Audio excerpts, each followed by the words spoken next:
நல்லதே நடக்கும்.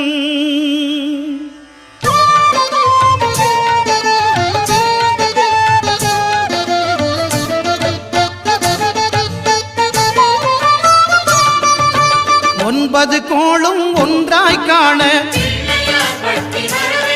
அங்கு கற்பகம் என்னும் கடவுளின் மெய்யில்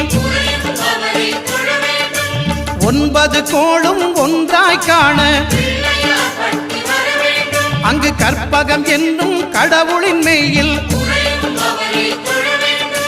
சூரியன் முதலாய் 9 கிரகமும் பலவித குணங்களை கொண்டிருக்கும். எங்கள் கற்பக தருவில் அவை வரும்போது ஒன்றாய் சேர்ந்து பலனளிக்கும்.